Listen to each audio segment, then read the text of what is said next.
मां गंगा ने 7 पुत्रों को जन्म दिया, परंतु हर बार जैसे ही नवजात शिशु ने पहली सांस ली, मां गंगा ने उसे अपनी ही लहरों में समर्पित कर दिया। प्राचीन काल में महाभिषक्पा नाम का एक महान राजा अपने पुण्य कर्मों के बल पर स्वर्गलोक पहुंच गया था। वह देवराज इंद्र के दरबार में सम्मानित स्थान पर बैठता था।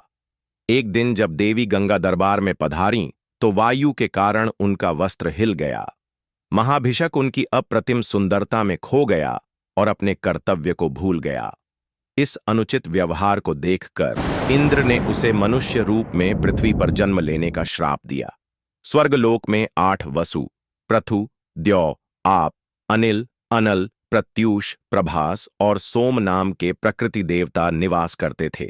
एक दिन ये सभी अपनी पत्नियों के साथ मेरु पर्वत के समीप महर्षि वशिष्ठ के आश्रम पहुंचे। वहां उन्होंने कामधेनु की पुत्री नंदिनी गाय को देखा, जो दिव्य शक्तियों वाली थी और जिसका दूध पीने वाला 10,000 वर्ष तक निरोग रहता था। द्यौवसु की पत्नी ने अपने मित्र जितावती, उशीनर आर्षि की पुत्री के लिए इस गाय को चुराने का आग्रह किया। पत्नी के प्रेमवश द्यौ ने अन्य 7 भाइयों के साथ मिलकर नंदिनी का अपहरण कर लिया। जब महर्षि वशिष्ठ लौटे तो दिव्य दृष्टि से सत्य जानकर उन्होंने क्रोधित होकर 8 वसुओं को मनुष्य योनि में जन्म लेने का श्राप दिया। वसुओं के क्षमा मांगने पर महर्षि ने कृपा करके कहा, 7 वसुओं को जन्म लेते ही मुक्ति मिल जाएगी, लेकिन मुख्य अपराधी द्यौ को पूर्ण मानव जीवन जीना होगा। वह विवाह नहीं करेगा और संतानहीन रहेगा।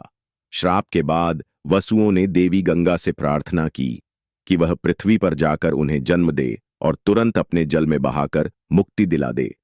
गंगा ने यह प्रार्थना स्वीकार की और शांतनु से विवाह करने का निर्णय लिया। हस्तिनापुर के राजा शांतनु प्रतीप के पुत्र एक दिन शिकार के दौरान गंगा नदी के तट पर पहुंचे।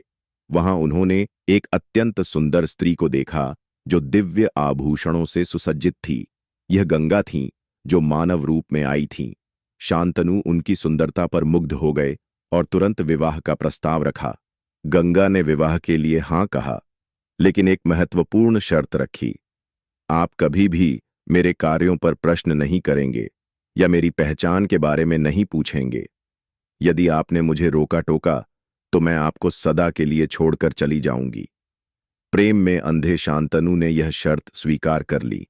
विवाह के बाद गंगा और शांतनु का सुखमय जीवन शुरू हुआ। गंगा ने एक के बाद एक 7 पुत्रों को जन्म दिया, परंतु प्रत्येक के जन्म के तुरंत बाद वो उसे गंगा नदी में बहा देती थी। हर बार वो मुस्कुराते हुए कहती थीं, ये तुम्हारी भलाई के लिए है। शांतनु अत्यंत दुखी होते थे, परंतु अपने वचन के कारण कुछ नहीं कह सकते थे। जब 8वां पुत्र हुआ और गंगा उसे भी नदी में बहाने जा रही थी, तो शांतनु से रहा नहीं गया। उन्होंने चिल्लाकर कहा, रुको, तुम कैसी माता हो जो अपने ही संतान को मारती हो? तुम दुष्ट हो। इस प्रकार शांतनु ने अपना वचन तोड़ दिया। गंगा ने तब अपना सच्चा स्वरूप प्रकट किया और पूरी कथा सुनाई। वसुओं के श्राप की, महर्षि वशिष्ठ के क्रोध की। उन्होंने कहा, मैंने 7 वसुओं को श्राप से मुक्त कर दिया है। ये 8वां पुत्र देव वसु है, जिसे पूर्ण मानव जीवन जीना होगा।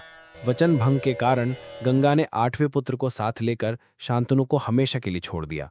गंगा ने बालक का नाम देवव्रत रखा और उसे वन में ले जाकर पाला। उन्होंने बालक की शिक्षा का उत्तम प्रबंध किया।